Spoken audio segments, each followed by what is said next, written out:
Биздин каналга катталып, видеого лайк басып, жаңылыктар менен өз убагында кабардар болуп туруңуздар.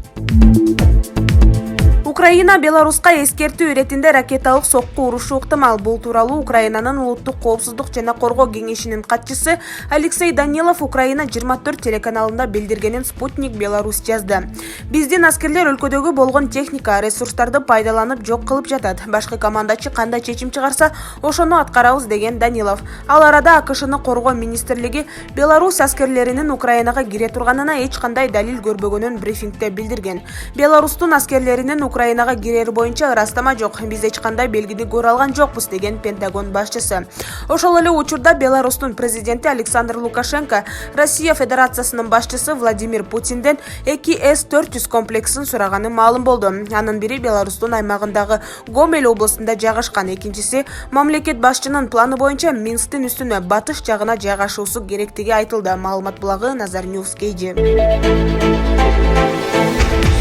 АКШ президенти Джо Байден Орусия менен Украина ортосундагы согушта Украинаны колдоорун ачык айтты. Эки өлкө ортосундагы кагылышта биз Украина тараптабыз жана кандай колдоо керек болсо жардам берүүгө даярбыз. Европага кошумча аскерлерди жөнөтөбүз. Бирок аскерлер Украинага согушуу үчүн эмес, НАТОну, союздаштарыбызды коргоо үчүн барат деп билдирди Байден. АКШ президенти өз сөзүндө Украинада согуш башталгандан тартып $1 миллиард ашык жардам көрсөтүлгөнүн, мындан ары да жардам берилерин кошумчалады. Байдендин пикиринде Орусия менен Украина ортосундагы согуш батыш өлкөлөрүнүн ынтымагын бекемдеди. Маалымат булагы Назар Ньюс KG. Украинанын жалпыга маалымдоо каражаттары Киев шаарындагы телемунаранын Орусиянын аба күчтөрү аркылуу жардырылгандыгы тууралуу сүрөт, видеолор менен бөлүштү. Маалыматтарга караганда Киевдин 385 метрлик бийиктиктеги телемунарасы 110 радиуска чейин телесигнал тартып, полиция кызматынын жана энергетикалык кызматтардын байланыштарын тейлеген. Учурда 2 ирет жардырууга кабылган телемунара иштен чыгып, телеканалдар иштебей калган. Ал эми Орусиянын коопсуздук кызматы Киевтиктерге пландалган ракеталык аткылоолор башталарын эскерткен. Белгилей кетсек, 24 февралда Орусиянын аскерлери Украина өлкөсүнө согуш ачкандан бери Украинанын бир нече аскердик блоктору, турак жайлары талкалангандыгы байма-бай интернет баракчаларына жарыяланууда. Маалымат булагы Назар Ньюс KG.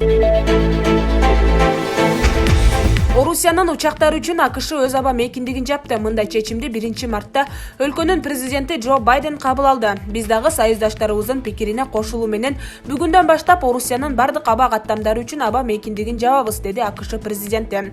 Эскерте кетсек, буга чейин Улуу Британия, Франция, Германия жана бир нече батыш өлкөлөрү өз аба мейкиндигине Орусиянын Аэрофлот компаниясынын учактарын учуусуна чектөө койгон. Маалымат булагы Назар Ньюс KG.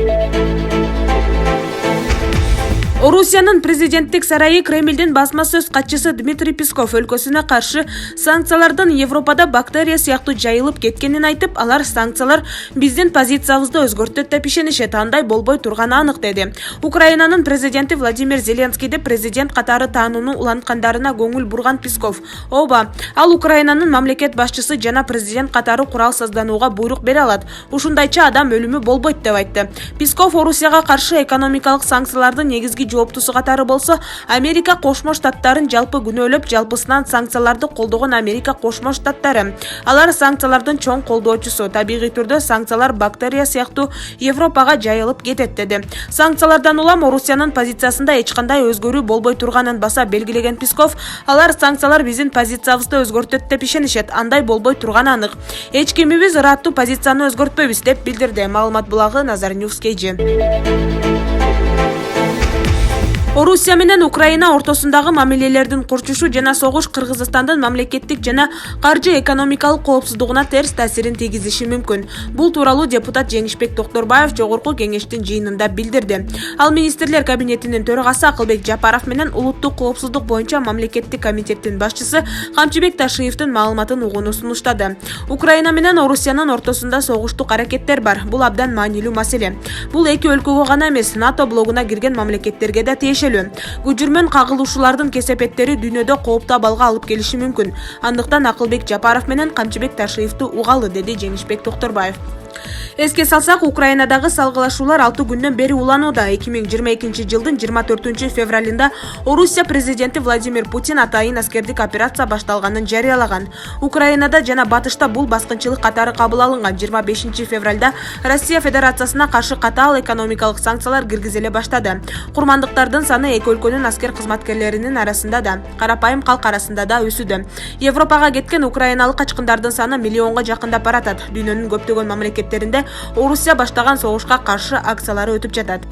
27 февралдын кечинде дээрлик бардык Европа өлкөлөрү өз аба мейкиндигин орус авиакомпаниялары үчүн жапты. НАТО мамлекеттери жана АКШ Украинага каржылык жардамын көбөйтүп эле тим болбостон кошумча курал жарак да бере баштады. Орусияга каршы катаал санкциялар киргизилди. Чектөөлөрдүн пакети күн сайын көбөйүүдө. 28 февралда согуштук аракеттер улантылды. Мунун фондунда орус-украин сүйлөшүүлөрүнүн биринчи айланпасы өттү. Анын толук чоо жайын кабарлаган эмес. Тараптар өз өлкөсүнүн жетекчилиги менен кеңешип экинчи айланпанын датасын белгилейт. Маалымат булагы Nazar News KG.